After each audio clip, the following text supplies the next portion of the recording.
You're listening to PJ and Friends on pjandfriends.com. Orlando, Florida.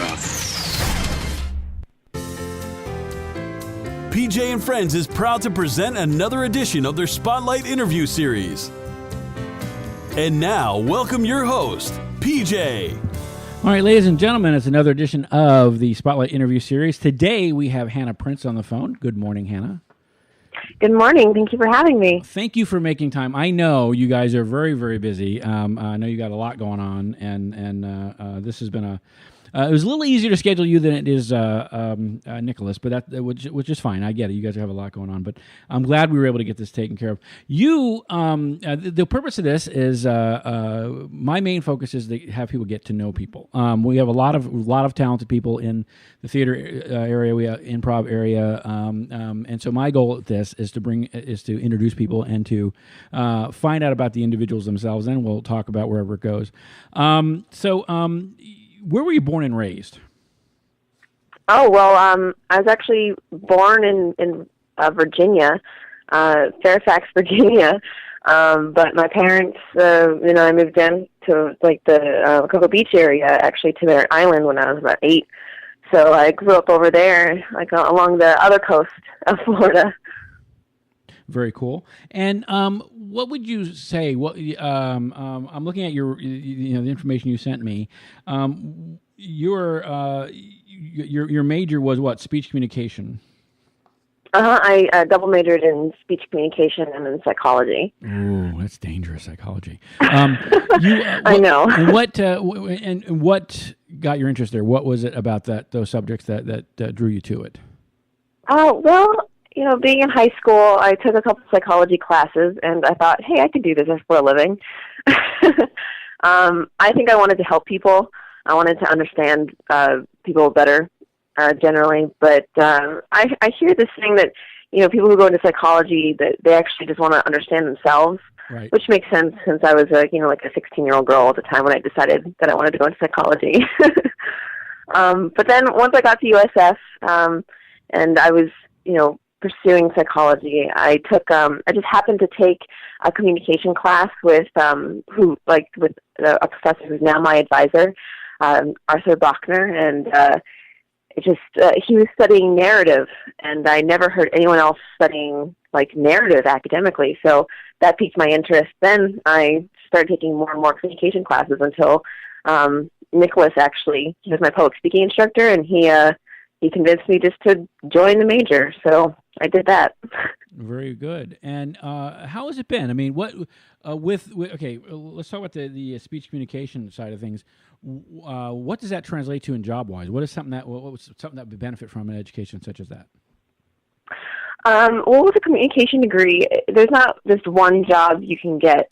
It's one of those majors where you're not going to be guaranteed any particular job afterwards. But, it depends on really what facet of communication you're studying, because there is organizational communication.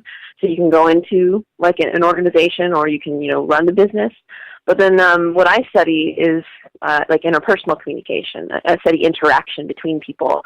And so with that, it bleeds over into improv so much that it just kind of makes sense that that's what I do. But I've seen a lot of people go into either marketing or human resources, or starting up their own businesses, really, or going into the radio.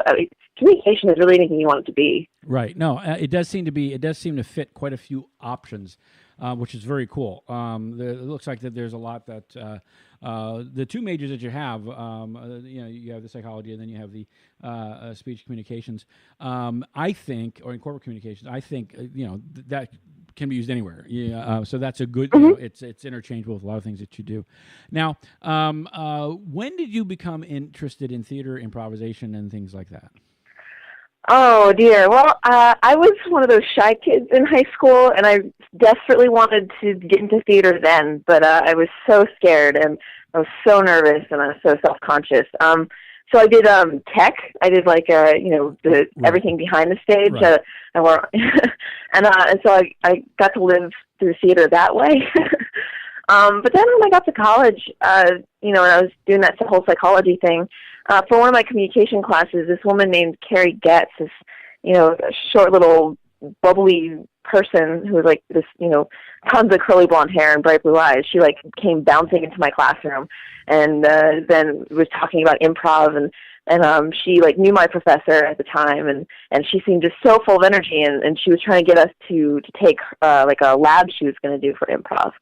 And so I just decided right then and there, I was like, okay, well, I always wanted to do some type of theater. I wanted to do acting and I wanted to perform. So this is my opportunity. Then she took me and a couple other students for like, I think like 10 weeks. She taught us how to do improv. And then ever since I've just kind of been doing that. And at what point in time, somewhere along the way, what troops have you been associated with? Has it just been post-dinner conversation, or were you part of other things too? No, actually, I've been 100% PDC all the way, post-dinner conversation. Now, you and Nicholas have traveled a lot over at least the time I've known you. You've been, you did a little bit of a tour. You guys went to Chicago. You've been to Texas. I think you went back to Texas a second time over the New Year. Yeah. Of the places you traveled, what would you say would be the differences in the improvisation that you've seen? Which one was my favorite place? Well, no. What would you say would be the differences in the improv? Oh, I see. Well, when we went on like a tour over the summer, I suppose when we went up to like New York, I noticed that like people were playing a lot faster and like I don't want to say meaner, but like faster and meaner and like really getting down to it. Like they like had no time. They were trying to just do whatever they could. Whereas like I always associated with Chicago, there's like a little more heart. They're a little slower, and they take their time, and they're all about doing group. But then again, there's also different theaters in Chicago. So, mainly at I.O., that's what I see. And then, like, there's Annoyance Theater where, they're very character-driven. And then even, I've been wanting to go down to see Second City, but every single time I go, I always get caught up. But then, I mean, even in Austin, they do a lot of narrative improv, which is kind of what I'm interested in, my forte. So every time I go, I feel even better about my improv career because, that's kind of where, my interests lie. But really, I mean, regionally, I think it's like how people improvise is influenced by like where you are, like how like the city works in itself. Right. So like even in Austin, there's a big art scene, So everyone is like doing all this creative kind of new age stuff where you don't get to see that everywhere, and you even see that in the culture. Like you walk down the street and there's like tons of like little bars and restaurants and like artistic like shops and it has a very distinct style. It's kind of like almost like Western, but like with this nice like artsy vibe to it. Right. I can't even explain it. But then I would eventually, after visiting like almost all over the East Coast, I would like to venture further out west to see what improv is like over there. Now, do you see your I know you're engaged. You're going to be married this year. Your wedding's in March, right? Mm-hmm. March 7th. And do you envision maybe moving anywhere else? Are there any places that you've been that you think, hey, this is where I would love to live or grow, or you liked what they offered more than what you currently have here? Yeah, because my relationship to Tampa is a love-hate one. I mean, every time, the past few times that Nick and I have gone to Austin, Texas, we've just fallen in love with the city and the people there are so welcoming and they're really cool too. So we've been talking about, possibly moving to, either Austin, Texas, but then there's Chicago too. And, we get to meet up with like Sharna Halpern or like, we even, when we were there, we met Nick Napier because we know someone who works with him. And so then after that, it was like, well, we got to move here now, so we can like talk to Nick Napier again. But right now it really depends on where we can get jobs too, because since both Nick and I are in the academic arena, we have to, figure that out too. And that application process is often, you can't choose where you go. You just got to kind of go where they put you. Well, but if we could decide, now you guys it's probably. I apologize. Go ahead. Oh, yeah, you're fine. Yeah, but if we could decide, probably between Austin, Texas, or Chicago, to be honest. Now, you guys currently, your careers are tied to the university there in Tampa. Mm-hmm. That's it's. I never went to college, so I have had the privilege of coming over there, and you had I can't remember what it was you had there. You had a couple shows there at the student center there, and you have a workshop there, and just walking on there and hanging out with you, I feel so old. I feel like a creepy old guy when I'm there because these people are so young. Don't worry, so do I. Oh, please stop. These guys are so smart and so bright and so witty and so. And I never thought I would feel old, but I just feel like, you know what? If this had been 5 years ago or 10 years ago, I'd be arrested for hanging out with these people because it would be so wrong.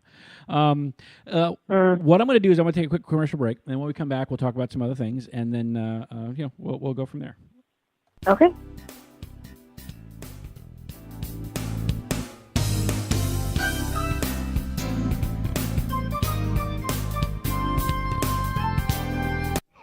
You're listening to PJ and Friends on pjandfriends.com. Orlando, Florida. Have you ever wanted to ride in a hot air balloon? Well, you can with Orlando Balloon Rides. It's an adventure of a lifetime. Take a ride in a hot air balloon. You will fly with the winds on a truly amazing journey. Explore Florida from the orange groves to the theme parks and more. See it all from a whole new vantage point. Experience total excitement from start to finish. You will ascend above the treetops to several thousand feet. This is an experience of a lifetime. Visit OrlandoBalloonRides.com for more information. That's OrlandoBalloonRides.com. Zoom Air Adventure Park Orlando, ziplining at its best. A Zoom Air Adventure is a great outing for families, friends, or coworkers. This entertaining self-propelled attraction gives both nature lovers and challenge seekers the opportunity to enjoy the thrill of adventure. Feel your adrenaline pump as you conquer abundant treetop challenges, including exhilarating rides on our zipline. Visit zoomair.us for more information. That's zoomair.us.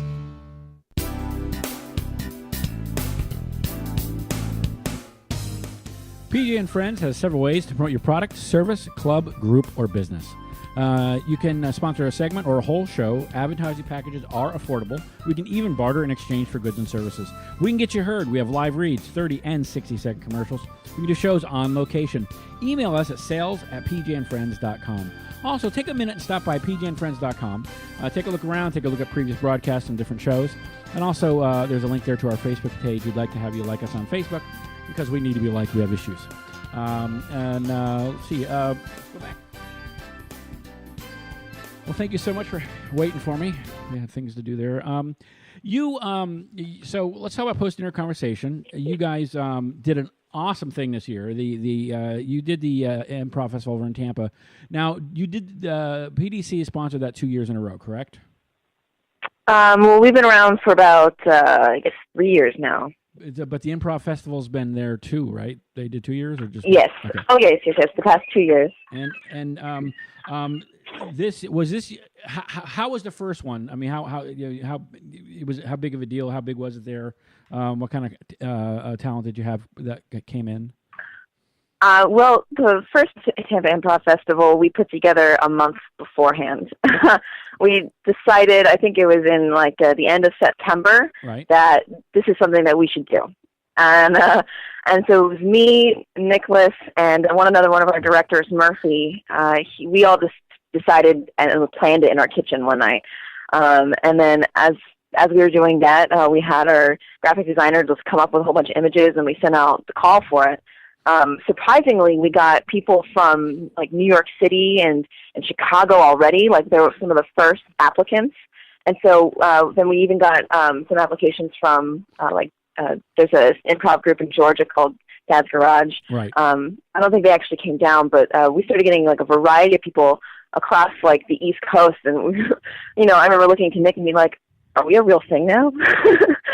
And so, we had a good lineup. We had the Ertie, they're called the Vertigo Circus, but short is Ertie. They came down from New York City, and they did a really interesting little segment at our festival, and they're kind of like our premiere because there are people from New York City.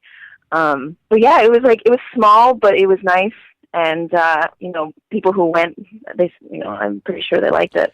Well, from what I see, you guys, nothing is shabby. I mean, you guys do, from the websites to the communications you do to all the things that you do as far as, the admin side of things. Everything, in my opinion, at least from what I've seen, is well put together. But the good thing is, it appears that you have a good team. This year, the Improv Festival was a little bigger. A lot of moving parts to it, but I think it was very well received. It was a very good thing. How did you guys feel it went? I think we were more or less happy that nothing really terrible happened. When you're running a festival, I mean, your mind is everywhere. Right. Right. There's this year at a festival, we grew and we accepted. I think it was close to 30 teams instead of whereas the first year I think we had just pushing 20, and so we added a day, and we are actually a bigger location, and we had more people that we had to coordinate, and for the first day you're just kind of running around hoping that nothing blows up, and then the second day you're starting to figure out the ropes, and then by the third day there's this lull where you wonder if anything's going on, and or if anything is breaking down, but you just can't see it. So you still want to run around, but it turns out things are calming down, and that's when you can start to really see what's happening and how people are receiving it, whether or not they're enjoying themselves or if there's anything else you need to tweak. So from what I can remember, both experiences were just kind of checking in with people and being is everything all right? Oh, wait. The whole thing that was from what I remember. Oh yeah, well, definitely. What I have said to people, I talked to David Christopher from Miami, and the people that have done the improv festivals here, and so forth. When you run any kind of an event like that, you're like the host of a party. The host never has a good time. They're always are you okay? You have enough to drink? Do you want more hors d'oeuvres? Did you park okay? Where's your jacket? So you're the host of the party, and so you're facilitating all the things that are going on around you. So usually until just before it ends, you're probably not relaxed at all because you're there to make sure right. people are having a good time. I think you did a very good job. Thank you. It was a treat for me. I got to be a part of it, and it was a fun thing. Well, next year you should host. Oh yeah, you guys have been trying to find a home for your troupe there, and I know that's a challenge. That's a challenge. You've had some good and bad and all that, and I feel bad because you guys had a place that you thought for a moment was a good home, and it didn't. The dollar, the almighty dollar, beat you out. And I feel bad for you, but unfortunately, it's the nature of the beast because it's the problem with so many troops is that they can't find a place to go. The difference, I think, for you guys, and I really think you have a good opportunity. I think someone eventually is going to see is you really have a really good core group of people running what you do. You've got that. I thought. First, with the infrastructure that you guys have created, with the hierarchy that you've created, and the teams that you've done, as far as you have 7 directors, and I in the past, my experience has been that's always been a problem, only because there's just so many people wanting to run things. However, for you guys, you've got some really talented people. You got people that handle webs.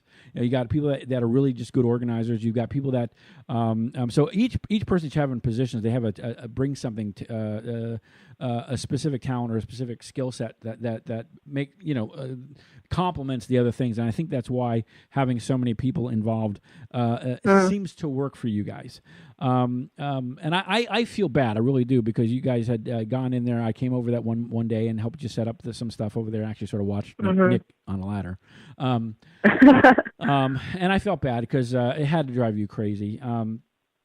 Oh yeah, definitely. Any luck on a new place?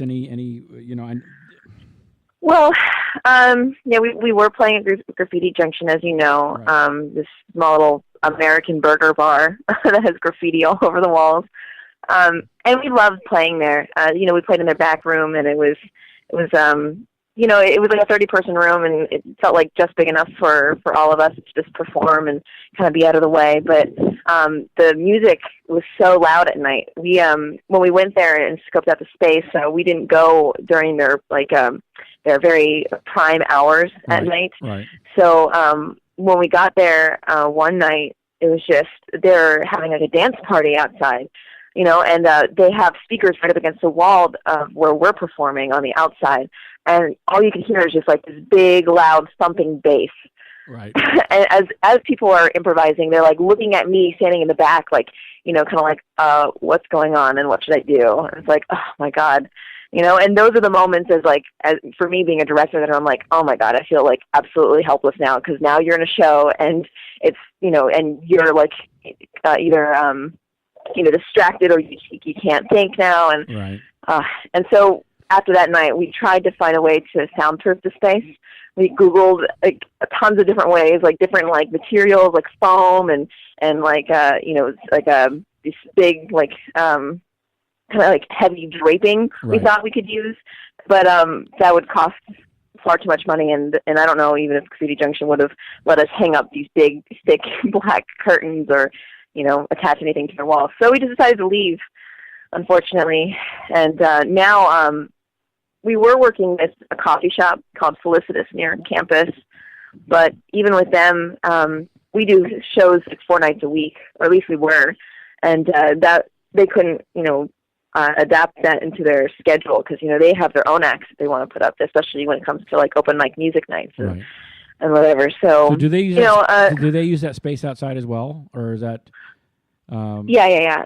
They have this outdoor patio because inside it's pretty cramped. Right. So they have this patio where they set up and have their own open mics or different musical acts. We like to set up in their big field behind the shop where it's just literally just nothing but grass, and we'll set up our banners and our lights and our mics and everything like that, and just play out there because we don't want to be in the way. But we actually decided that even that probably wouldn't work. So we actually have a student group called Improv at USF that me and a couple other directors created a couple years ago, and now we're collaborating with the student group and trying to figure out if we can do joint shows and doing workshops together and stuff like that. Because to be honest, a lot of our audience comes from that student group anyway. Right, so. Right. You have a very young audience. Yeah. And your troupe is relatively young, but it's amazing what they come up with. So let me ask you. I'm going to ask you a couple of questions, and then these are just silly things. And if PDC were like a superhero troupe, what would your secret lair be? What would it look like? And you can't use the Batcave. It's got to be something. Okay. So it would be on the outside. It looked like an old firehouse. Mm-hmm. Except it would be on top of a hill or something like that, up really high. And so you walk in and it seems innocuous. But then there's one of those big fire poles that then drops deep into the ground, kind of like the Bat Lair, it's deep within the hill that it's on. And it'd probably feel just more like a clubhouse than anything else, with posters everywhere, lots of red because that's our color. And, probably 20 people hanging out at once. Now, just doing whatever. Now, I don't know if you're familiar with the 1960s Batman, but they had that little head that they tip back and they hit the button and the secret door opens to reveal where what would your entrance be? What would it be for you guys to get to the part of the lair? Well, our emblem has been since the beginning a fork with two of its fingers, or three of its prongs bent. So I'd probably have a statue of that, and the one prong that's still left up, you'd have to bend that or pull it or do something to that. So then it reveals like the secret passageway, or then you just drop into like a slide. Like the floor from beneath you. Yeah, like it opens up, and before you even know it, like you're just falling. So it's both like terrifying and really fun. Okay. Because that's improv, right? Yeah. Really fun. And if you all right, and if the PDC, the superheroes, had a arch enemy or an arch cause, what would it be? I would say it would be Evil Dean Man. Evil who? Like a evil dean man, like dean of a school. Ooh. I feel like our oppressor would be a school official telling us that we can't play, and then we have to like an work. 80s movie where they got to save the center. But that's cool. Yeah, that's cool. Okay, I have a certain fondness for the 80s that most people I don't think have. So yeah, the sad part about it is, for me it's my life. For you, it's they look at, well, she's kind of strange. It's like me liking the 1950s, which I have no passion for. But right. But I get it. All right. So when you go out to eat, when ordering a steak, is it rare, medium rare, or well done? Oh, I guess I prefer rare. Okay. To be honest. Okay. Yeah. You're sitting there. Nicholas has ordered something completely off the wall and decides he doesn't like it, but wants a bite of yours. Do you let him have it, or do you tell him no? Oh, of course you can have a bite of mine. We usually share anyway. Okay. All right. Okay. So with that steak, is it baked potato, mashed, or French fries? Mashed potatoes, definitely. Very good. All right. Now this is a geek check. Okay, we got to find out your geekiness. Now we know a little bit because you've answered some of the other questions. When it comes to superheroes or comic books, is it DC or Marvel? Which is your preference? I like Marvel. And for the Star Trek series, would your favorite be Captain Kirk or Captain Picard? Or Janeway? Well, see, the thing is, I haven't seen any of the old Star Trek, but from just acting ability, I definitely John Picard. And I've been meaning to watch him. I just think he's a brilliant man. He's actually very, very talented man. Oh, yeah. All right. Oh, yeah. You are 12 years old. Name 3 bands you might have been listening to at that time. Oh, I had terrible taste in music when I was 12. Oh, my gosh. I think I was listening to, like Avril Lavigne. Right. And I don't think she's bad. She's got one hit that I know of. Oh, she's so angsty. Like, I remember listening to her and being like, "Oh, I feel so much like what she feels like," Isn't and like, she like I wanted to wear like heavy eyeliner and like fishnets and tutu skirts and stuff like that. Clearly you have not watched the people from the '80s, okay, where it was all knee socks and that one little hair ponytail on the left hand side of their head and yeah. That's different. I feel like more people were like wearing that stuff than because like I remember growing up and like there was like that small group of kids who were like punks, right? Yeah, and or like those goth kids, right? And like my parents absolutely hated them, and like every parent in like my neighborhood and in my community were like always talked down and like, oh, like they don't have to do anything with their lives, and like secretly I was like, but I don't want to be one of them. so like. Listening back to Avril Lavigne, it's just kind of like, oh my God, what? I don't even know what I saw in like her music and like those people that I wanted to be so badly. Okay, so what are you listening to now that's so different?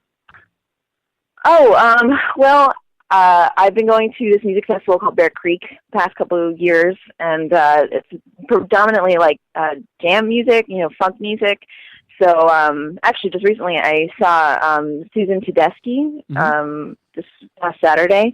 It's the Tedeschi Trucks Band. She does a lot of like good like soul music. I'd probably classify her as that. So yeah, like I listen to like the Roots and a little bit of like I know Nick. He listens to bands from like just really innocuous bands from like the '90s and like early aughts. So I've lately been getting into what's it called? Like it's like Dead Weather or something like that, where they're also kind of like a mixture between like the Black Keys and like Led Zeppelin almost. Right. So I've definitely I like music that like makes me feel something, definitely. But I've moved a little bit farther than like, Avril Lavigne stuff. And I think I also listened to the All American Rejects when I was 12, maybe a little Fall Out Boy when they were popular. Yeah. I don't like the new stuff though. No, that's but all right. All right. You are stuck on an island. What one person and what item can you bring with you? Would you have? Can I or will I? What? Okay, you're stuck on an island. You have an option of having what item and one person with you. Who would it be? I would bring the main character from Die Hard. Okay. And because I feel like he would know his way out or way off the island. Okay. And I think I would bring one of those, I mean, any object I want. Any object. I'd probably bring like one of those like portable like satellite phones to see if I could try calling. Because like I presume I don't want to be on this island. No, that's the thing. Whatever you do, there is what I've gotten so far as a good portion of it has been the politically correct. I'll bring my wife. Or I'll bring my husband. And I'm thinking first you're dooming them to be on the island with you. And then the average one is a knife or a lighter or something like that. And so I like the fact that you thought of someone to get you off you brought two things that'll get you off the island. I got that. But because the first thing that comes to mind is like, shit, like, when's my show starting? And like, why am I not there? Like, why am I on an island? Like, is everything ready to go? So I bring the Die Hard guy. I can't even remember his full name. I just call him Die Hard guy. John McClane. And then I would John McClane. And and then I mean maybe I'd bring like a like a knife or something like that. Because whatever he's around, there's always an adventure. The phone is fine. You just wouldn't be on the island long. That's all. Yeah. You'd be my answer would be totally different if I wanted to be on the island. It's up to you whether you want to be there or not. I had another Kelly Rands from the Humor Mill. He brought a fellow improviser like Ryan Stiles, and he brought like the works of Shakespeare or something like that because he wanted to read up on Shakespeare. So I'm like, he planned on staying, and he wanted to have some improv. So that's what he brought. Nice. Richard Paul brought his wife. Well, they're not married, but his significant other. And what did he bring? I think he brought a knife. I have to go back and check. But so the answers have been pretty interesting. Let me ask you this: you and Nicholas are rather educated, very educated, and I'm going to tell you. I've told you guys this before. I've been prepping for this, and I've asked for bios. Of course, he's too lazy to send me something, so he sends me to a website, which is fine. And I go to the website, and I'm thinking, okay, now I've got to look up words because this boy. The thing is, he's very smart, and I love the fact that what I have found with the improv, and more so, I think the improv world than anywhere else. We have some very smart, witty, educated people doing this, and I mean, over here in Orlando, you've got Nicholas Ware. He's like a I think he does philosophy or something like that, and I want to use the word adjunct professor, but I'm not sure. He does something at the school, and I'm not sure what it is. Very smart fellow. Matt Moeller, for example, he's like a computer programmer. Very smart fellow. I think the intelligence goes with the wittiness and how quick they are to kind of catch on to something and to come back with things. I was thinking the other day, what would and I don't want to start one, but if you and Nick were to have an argument, do you use really big words that the average person would never ever use? I'm thinking you guys are like using thesauruses back and forth. I mean, if we're arguing about like a specific theory, communication whatever. theory, sure. But in an average argument we have, really, it's not necessarily what words we use, but like how far we go and how deep we go. There's like surface level communication, which is like your daily interaction with people. There's also something called meta communication, and I'm sure maybe you've heard of it. It's becoming more and more popular, where you talk about how you talk. So it's like, and you hear this in arguments, between couples sometimes, where it's like one person will say like, You're like, oh, well, when you nitpick, I feel like, you're actually saying to me that like I'm not good enough for you, because you want me to be different. That's meta communication.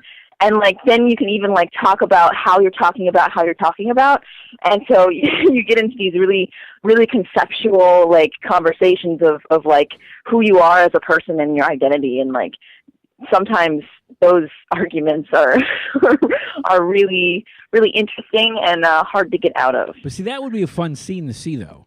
Two really smart people, and then at the end they degrade it down to like a Roseanne kind of thing. They're starting out with this really highfalutin, this really upper class, talk, and then before it's over, they've because now it's getting, it gets really petty and really childish, and all the way down to I that's what I see. But you two are very very smart. I mean, very and I think I may give you more credit because of where you work and how impressed I am with just being able to. I'm like, they let me park here. Well, I mean, improvisers themselves, like you said, are really smart. I mean, how else can we entertain an audience night after night, and make them genuinely laugh, other than like being able to not only be genuine ourselves, but to also think a little bit faster than they can, Some of the best people that I've ever had conversations with are, full-blown improvisers who like have committed their lives to it, and they come to our festival, or they just pop in, or they live down the road, because they're good people too. And that's the thing is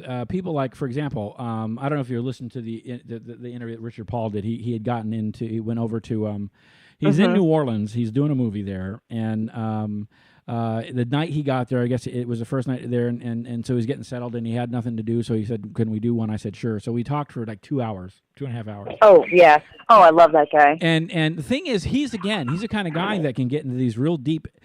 And to learn from him is awesome because he gives you, why would the character do this? Why would you want to do that? How do you get there? What is the cause and effect? And Dave Rosowski is the same way. But you can have these you can do a scene and you can sit there and dissect the scene about what things you could have done, things you could have offered. And I love that stuff. But he's got theory.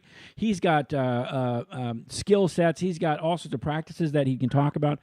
Right. Nicholas is the same way. Nicholas is I mean, I envy both of you. First, I'm 48. My memory is nowhere near what it was when I was a kid. And there are days where I walk around. I know they just said something. I have no idea what they said.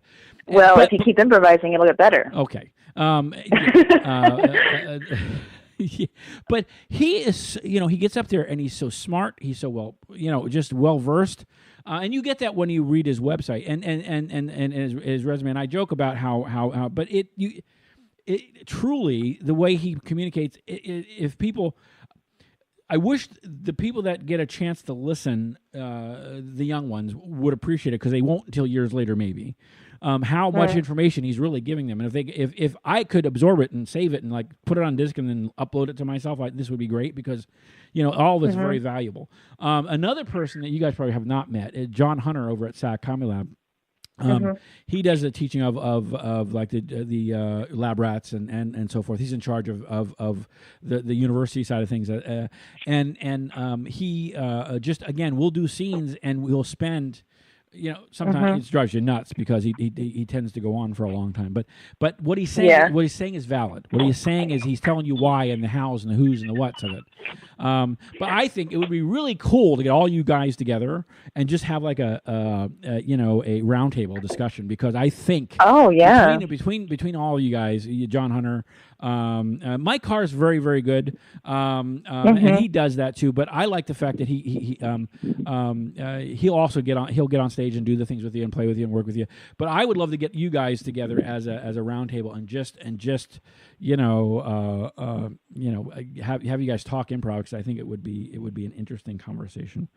Do it. They did that a couple of years ago before SAC moved to the location it was at. I think it was. I can't remember. Actually, Richard Paul hosted it. I can't remember. I'll have to look at what the name of it was, where he brought in all these different performers from different genres in Orlando, and they all talked about performances and improv and things like that. And they did like a little talk thing at SAC, and it was really kind of cool.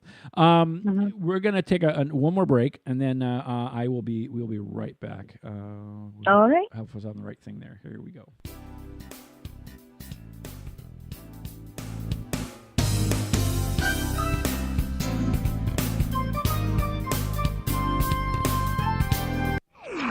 You're listening to PJ and Friends on pjandfriends.com. Orlando, Florida. Have you ever wanted to ride in a hot air balloon? Well, you can with Orlando Balloon Rides. It's an adventure of a lifetime. Take a ride in a hot air balloon. You will fly with the winds on a truly amazing journey. Explore Florida from the orange groves to the theme parks and more. See it all from a whole new vantage point. Experience total excitement from start to finish. You will ascend above the treetops to several thousand feet. This is an experience of a lifetime. Visit OrlandoBalloonRides.com for more information. That's OrlandoBalloonRides.com. Zoom Air Adventure Park Orlando, ziplining at its best. A Zoom Air Adventure is a great outing for families, friends, or coworkers. This entertaining self-propelled attraction gives both nature lovers and challenge seekers the opportunity to enjoy the thrill of adventure. Feel your adrenaline pump as you conquer abundant treetop challenges, including exhilarating rides on our zipline. Visit zoomair.us for more information. That's zoomair.us. Hey, this is PJ, guys. Listen, I want to tell you about an organization that I've learned about, and they haven't asked for any attention, but I'm going to give it to them anyway. Pilots and Paws. This is a company that does, it's all volunteer pilots that will fly pets from kill shelters to anywhere in the country. So what they do is they I don't know how they find out about all the pets, but what happens is they have a bunch of pilots that have signed on. And what they do is they find out the locations where pets are that need homes, and they go and they fly them to their new forever homes, which is a really cool thing. A couple of years ago, there was a dog that broke my heart, had gotten shot and lost part of its jaw. They flew, and the service is 100% free. They use donations and all sorts of things for that. They flew it to a place, got it surgery, and was able to find it home. And so they do a great thing. So what I would recommend is go check out pilotsandpaws.org. And you can find them on Facebook. Now, let's go back to our show. How are you doing? Thank you for patience with me. Oh, yeah, no problem. I like listening to all those commercials. Let me do this real quick. Actually, go ahead. Paws and Pilot? It's Pilots and Paws. Pilots and Paws. Yeah, here's what it is. It's Pilots and Paws, an online volunteer organization where general aviation pilots can connect with rescue volunteers to transport animals in need to safe havens. The first official flight took place February 8th, 2008. Since then, the number of small plane general aviation pilot volunteers has climbed to over 1,800, with 82,000 registered users participating on the website. Our goal is to have 10,000 pilots, so a few transport requests so very few go unanswered. All flight requests are posted to our ride board, Animals Needing Transport. If a pilot or pilots can assist, they do so. Anyway, this is every time an animal is saved from euthanasia, an abusive situation, or any other hardship they encounter, that's their most rewarding moment. Their biggest obstacle has been reaching out and letting general aviation pilots know we are here. So what they do is they find pilots that are going here and there, and they're already going, and so they'll pick up the dog, or they'll have the dog delivered to the airport. And I think this is a cool thing. So I'm all about dogs. I'm a dog guy. Yeah, I'm a cat girl. Well, can't help you there. No, I'm good. I mean, we can try to get along. We can try. Okay. No. Honestly, no. I'm the kind of person that 90% of the time I usually piss people off because I'll walk into their house and their pets or their animals will gravitate towards me. I love cats. I love dogs. I'll go to a house and this dog never likes anybody, and sure enough, it's in my lap. Yeah. I've always been able to like cats. Not so much. They don't really like me, even though I like them. So it's definitely an interesting relationship, but dogs, they've always gravitated towards me. It's kind of unreal, like especially with dogs that I don't want to gravitate around me. Right. And being a woman too, I don't know if this happens to you. No, I've never been a woman, so no.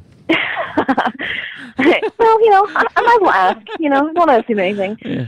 No, like dogs, they get very friendly very quickly, and they like to sniff all over. Yeah. Yeah. So they get really personal, and it's like, whoa. And I have friends who have like really big dogs, and so they just do whatever they want because they're just enormous and like pretty much like people, but just on all fours. This is getting awkward here. Let's just do this. So, tell us about your fascination with dogs. Ooh, well, it all began when I was 3 years old. No. We're gonna stop there. That's kiddie porn. No. Well, listen, this has been fun. Post-dinner conversation. What is the status of them now? So where are they? Are they not doing anything at the Felicitas anymore? What are they? No. Well, right now we're trying to. Well, we figured out that we're going to be collaborating with the student group that plays on campus. And they play in like the student center and also the rec center too, which is the gym. So until we find a new space, we're just going to be collaborating with students and building our audience back up, because the thing with working with college students, although they have a lot of potential and they're quick and funny and just learning how to do all this, so they feel very inspired and motivated to do it. They still technically have jobs as a student. They have to attend, they have to take 5 classes usually, and then they have to have a job to balance out the cost of school, and then they have homework and and all these other things, and then they want to also have like social lives. They want to have friends and not feel like they're just social outcasts. So they become really busy very quickly, and so the farther away we go from campus, the less people we have usually. So like in our audiences. So until we can find a space that's closer to campus that that can facilitate really like what we're looking for, which is just a cool hangout spot for a bunch of college kids trying to goof off together, then we're going to just be on campus. Well, give it time. I think it'll happen. I mean, it's you guys. I was impressed by you guys that put a team together in a couple of days, and you had them scouring the Tampa area for a place. So the fact that you had that kind of teamwork was a good thing. And I realize it's easy to get disheartened and all that. And I know you guys had big plans. And we've been really lucky. Just like with any group, there's like a core. Group in the middle of people who are really dedicated and passionate about what we do, and then then there's like kind of the outskirts of people who come and go. And thankfully, we've been really, blessed really to have people who have been here since the beginning. Like our board of directors is all original members except for like 2 people, but they've been around for almost as long. Around for like 2 years. So it's nice knowing you have that support. And for those of you that are interested, you can check out what's going on with Post-Dinner Conversation at postdinnerconvo.com. Google them. So anything that's going on is up there, and any of their goings-on and things that they're doing. And I believe Nicholas every once in a bit posts different blog entries up there about what's going on and what he's experienced and things like that. So that's a cool thing.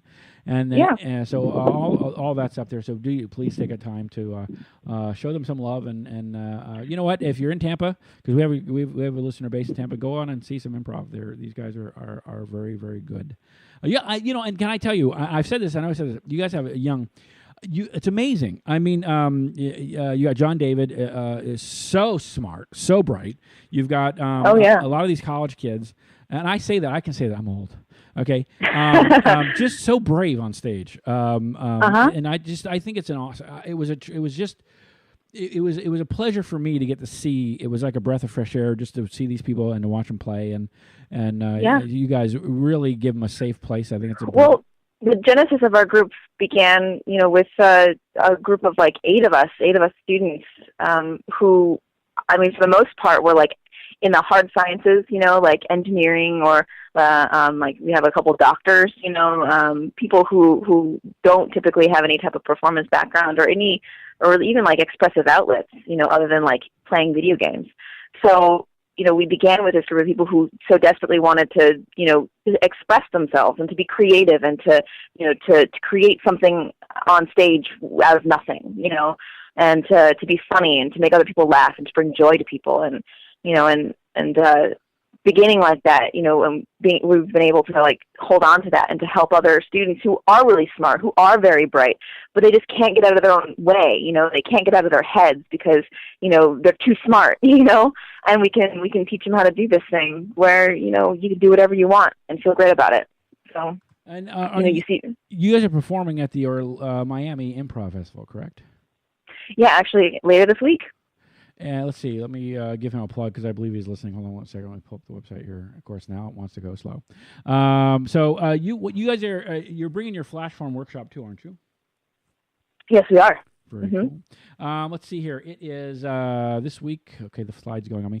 January 21st through the 25th, 5 days, 37 shows, 9 workshops. Check them out. Go to the MiamiImprovFestival.com for more information. They've got some big names coming. They got the Groundlings going on. Yeah, it's exciting. Deborah Messing. Some of these things have sold out, so I would get my tickets now if you haven't gotten your tickets, because you know why? You don't want to be left out in the cold. You don't want to be looking in through the windows, because you know what? They close the windows on you. I've heard they close the windows. Yeah. So our workshop is on Sunday, and it's a completely original Tampa improv style. It's called Flash Form. I'm glad I'm glad it's original, because I really hate it when you redo things. You know, when you guys write things down and just keep doing it over and over again. I just hate that. Right. So I'm glad it's original. Well, I want to thank you for your time. I hope this wasn't too painful for you. Oh, well, thank you for having me. I felt very honored for you to ask me to be on your show. Well, you guys do an awesome thing over there. It's a treat for me. I got to participate in the improv festival over there by doing the teching, and I had a great time. It was a wonderful experience. You've been very supportive. So you very guys, supportive. have a good day, and tell Nicholas, I know you guys are busy this week, and then you got the improv festival, so we'll figure a time out. We'll get him on. But if nothing else, I got the better half. So there you go. You're exactly right. Is there anything else you would like to say before we go? Only do Tampa Improv. That's right. Do Tampa Improv. All right. You guys have a great day, and we'll see you later. You too. All right, ladies and gentlemen, this has been the PJ and Friends Spotlight Interview Series, and this has been with Hannah Prince. The reason I thought superheroes with her was Prince, Diana Prince. I know she's Wonder Woman. I'm going to tell you right now, she is Wonder Woman. So, you know what? And apparently Wonder Woman lives in a firehouse. So, there you go. I want to thank you guys for taking out time with me today. Please make sure you stop by pjandfriends.com. Take a look around, look at the previous shows, look at our marketing material. Hire us if you like, advertise if you like, and go over to our link on Facebook and like us on Facebook. Don't forget, Tampa Improv Festival. Miami Improv Festival, Miami Improv Festival. This week, it's a lot going on, so make sure you go by to TampaImprovFestival.com, MiamiImprovFestival.com. Boy, can we say this right? Here I am doing the live reads, right? MiamiImprovFestival.com. They've got a lot going on, a lot of great shows, a lot of talented people. SACCOM is going to be there. Some people from SAC is going to be there. Some people from the Post-Dinner Conversation is going to be there. You have the Groundlings going on. Deborah Messing is going on. So anyway, take some time out and see them. I want to thank you for hanging out with me. You have a good day.